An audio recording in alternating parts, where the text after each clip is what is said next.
Hi friends, நான் தான் உங்கள் ராம்ப்ரோ பேசுகிறேன். இப்போ நம்ம என்ன பேச போகிறோம்னா, பொதுவாக தமிழ்நாட்டு ஜனங்க எப்பயுமே ரொம்ப அறிவாளி. எப்பயுமே ரொம்ப அறிவாளிங்க. ஆனால் இந்த தடவை என்னால் நம்பவே முடியல. தமிழ்நாட்டு ஜனங்க கரெக்டாக ஓட்டு போட்டு சரியான ஆளை தேர்ந்தெடுத்துருக்காங்க, நம்ம தளபதியை. இதுக்கு முன்னாடி ஆட்சியில் இருந்தாங்கல்ல 5 வருஷம், யார்?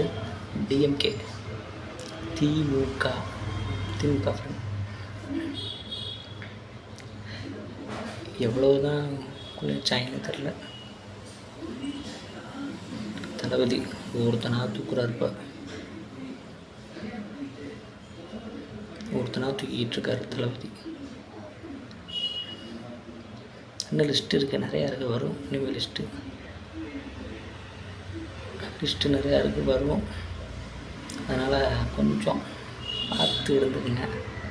டிஎம்கே ஃப்ரெண்ட்ஸ் பார்த்து இருந்துக்குங்க. முன்னாள் அமைச்சர்கள் எல்லாருமே தளபதி தூக்கிடுவாப்பில், கண்டிப்பாக எல்லாத்தையும் தூக்கிடுவாப்பில். அடிமட்டம் வரைக்கும் போய் அழைச்சிடுவாப்பில் தளபதி. தளபதிக்கு பயமே கிடையாது, பயம்ன்றதை என்னன்னே தெரியாது எங்கள் தளபதிக்கு.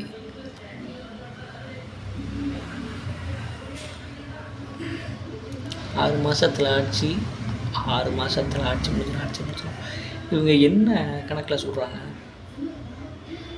இல்லை, என்ன அடிப்படையில் சொல்கிறாங்க 6 மாதம் ஆட்சி முடிஞ்சிரும்னு எனக்கு புரியலை.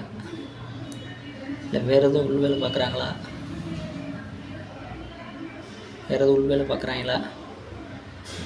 எப்படி அவ்வளோ ஆணித்தனமாக சொல்கிறாங்க 6 மாதத்தில் தளபதி ஆட்சி முடிஞ்சிரும்னு?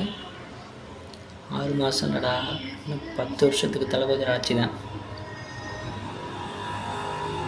10 வருஷத்துக்கு எங்கள் தளபதி ஆட்சி தான் நடக்கும் தமிழ்நாட்டில். தளபதி தான் நிரந்தர முதலமைச்சர் தமிழ்நாட்டுக்கு. இனிமேல் ஏடிஎம்கே டிஎம்கே யாருக்கு எந்த வேலையும் கிடையாது தமிழ்நாட்டில். ஆட்சிக்கு வரலான்னு கனவுல கூட நினச்சிடாதீங்க யாரும்.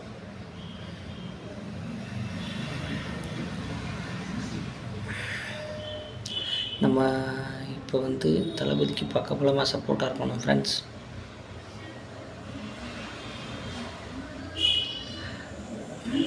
எல்லாம் பயமுறுத்துவாங்க இந்த டிஎம்கே ஜென்சியா அவங்களாம் என்ன ஆளுங்க? அவங்களாம் அவங்கள பார்த்தாலே காமெடியாக இருக்குது.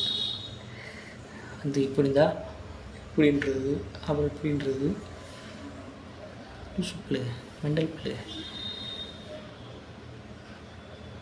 பார்த்துக்கோங்க ஃப்ரெண்ட்ஸ், இப்போ நம்ம தளபதி கூட நிற்போம். தேங்க்யூ.